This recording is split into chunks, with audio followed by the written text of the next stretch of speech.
right, buckle up, because today we're taking a deep dive into a mind that's truly perplexing. We're going to explore the psychology of Ted Kaczynski, the Unabomber, but not in the typical way you might think. We're using a unique lens for this deep dive, the Enneagram. I bet some people might find it strange to use a personality framework to try and understand someone like Kaczynski, but I think that's exactly why this deep dive is so fascinating. Absolutely. So for those who may be unfamiliar with it, the Enneagram is not just another horoscope. It's a system with 9 interconnected personality types, each with their own core motivations and fears. And today we're focusing on type 5, often called the investigator. Type 5s are driven by this deep need to understand the world around them, hoarding knowledge as a way to feel competent and safe. They really crave autonomy and independence, and they often withdraw from situations that feel emotionally overwhelming to them. It's kind of eerie how many of those traits seem to line up with Kaczynski's life, right? Oh, absolutely. Let's start with probably the most obvious one.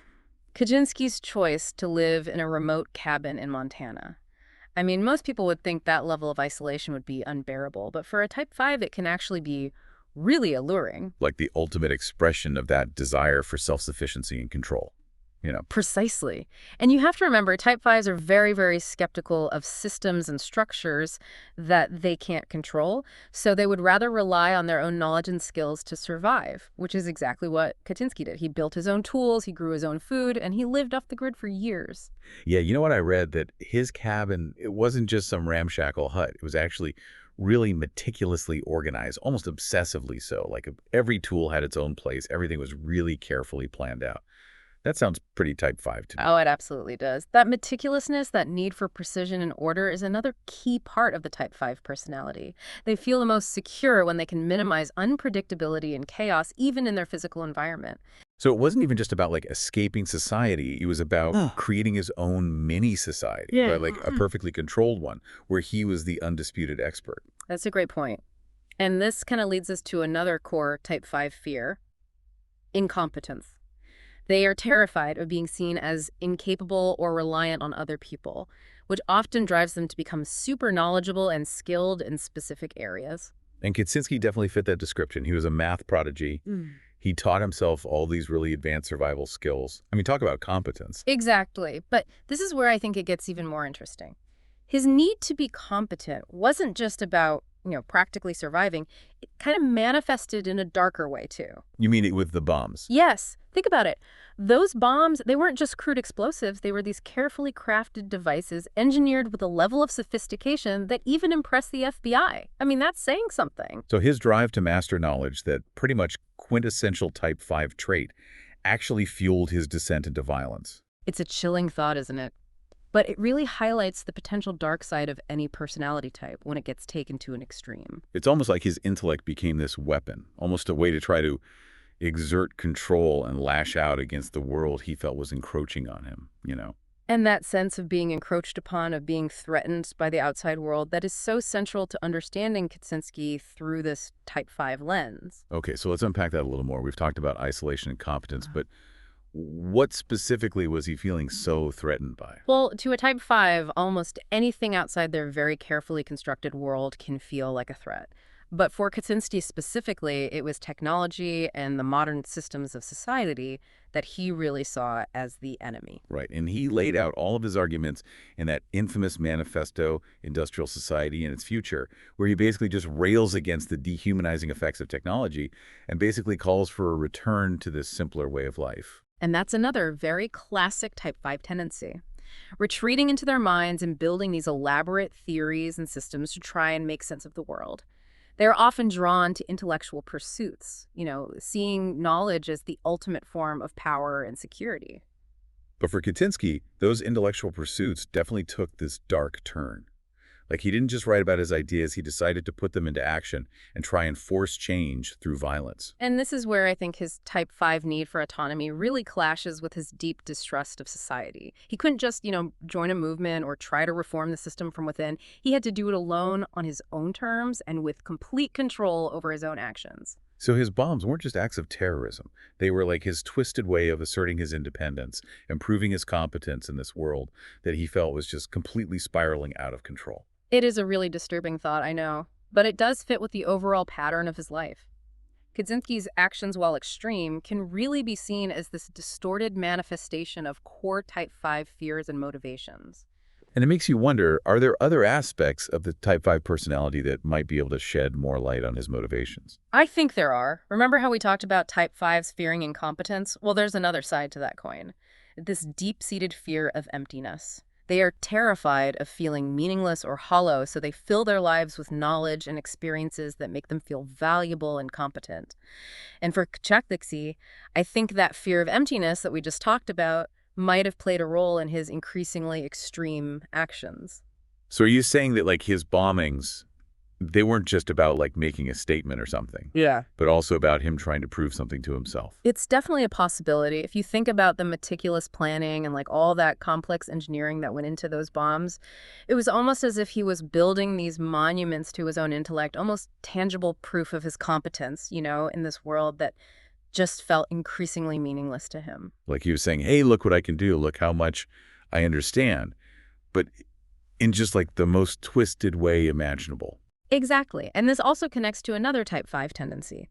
They usually prefer to work behind the scenes. They're often content to observe and analyze from a distance, rather than engaging directly with the world. Which makes his bombing campaign even more paradoxical, right? Like talking about making a dramatic entrance. It definitely is this contradiction, but I think it speaks to that intense pressure that can build up inside a Type 5 when their need for control and autonomy is blocked.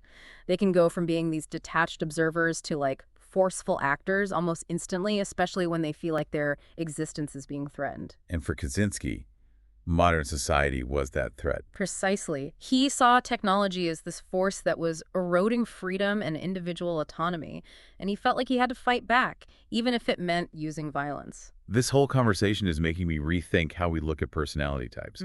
It's so easy to think of them as these neat little boxes, But Kaczynski's case shows just how complex and multifaceted they can be.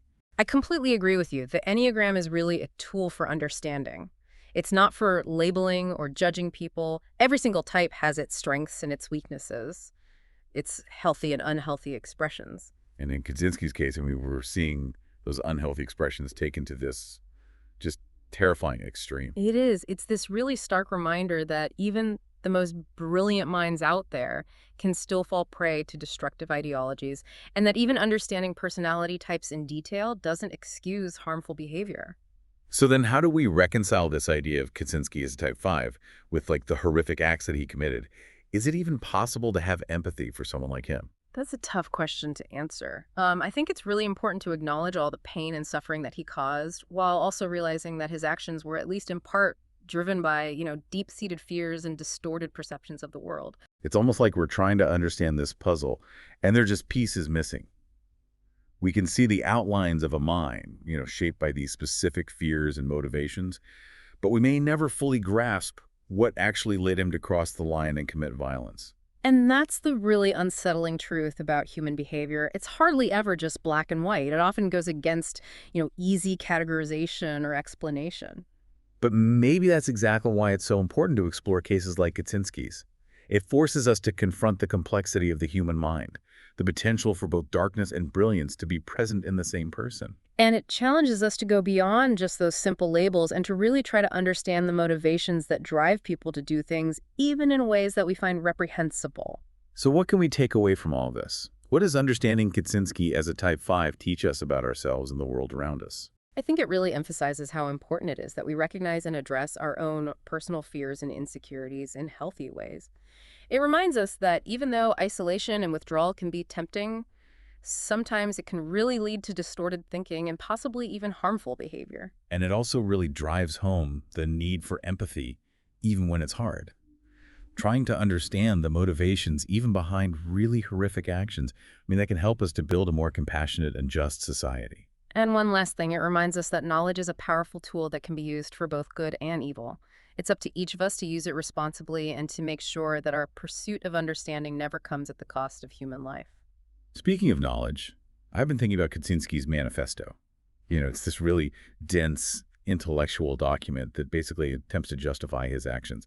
Do you think that fits into the type 5 framework? Absolutely. For a type 5, knowledge isn't just a means to an end, it is an end in and of itself. Hmm. They crave this really deep understanding of how things work, and they often feel like they have to share those insights with the world, even if it's in a way that's provocative or unconventional. So you're saying that in a way his manifesto was his way of kind of asserting his intellectual dominance, like proving he was the master of a certain topic. Exactly. And it's important to remember that for a type 5, knowledge is often a form of self-defense.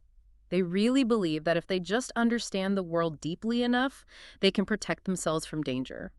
Which is kind of ironic, right? Because his pursuit of knowledge basically led him to commit acts of violence. It is a really tragic irony. It highlights the potential dangers of what happens when we intellectualize things, Ah. when we detach ourselves from, the ethical and emotional consequences of our actions. And it makes you wonder what would happen if he had channeled all that intellectual energy into something more, constructive. Could he have used his intelligence to make a real positive impact on the world? That's a question that we can only speculate about. But it does bring up a really important point about the responsibility that comes with having intellect and knowledge. We have this duty to use our gifts wisely, to think about the potential consequences of what we do, and to make sure that our pursuit of understanding never leads us down a path that causes harm. So as we start to wrap up this deep dive into the mind of the Unabomber, I have to say I'm left with this mix of fascination and unease. It's clear that his Type 5 personality played a big role in shaping what he did. But it's also a reminder that even the most insightful frameworks out there can't completely explain how complex human behavior is. And that might just be the most important takeaway from this whole discussion. The Enneagram is a valuable tool for understanding ourselves and other people, but it's not a crystal ball. We should always try to approach each person with curiosity and humility and recognize that there's always more to learn. And even the personalities that seem really straightforward can have hidden contradictions and depths. It's like we've been looking through this cracked window into his mind. We're catching glimpses of his fears and his motivations, but we never really get the complete picture. And that's the challenge, isn't it? We can analyze what he wrote, we can study what he did, and we can use frameworks like this Enneagram. But at the end of the day, we just can never fully know what was going on in his head. But maybe that's okay. Yeah. Maybe the point of all this isn't to find, all the answers, but to really wrestle with the questions. Yeah. To just acknowledge how complex human behavior can be, and to realize that even these brilliant minds can be vulnerable to darkness. I agree with you, and I think that's where using the Enneagram can be really helpful. It's not about trying to put people into categories, it's about trying to understand those deeper motivations and fears that drive people to do what they do.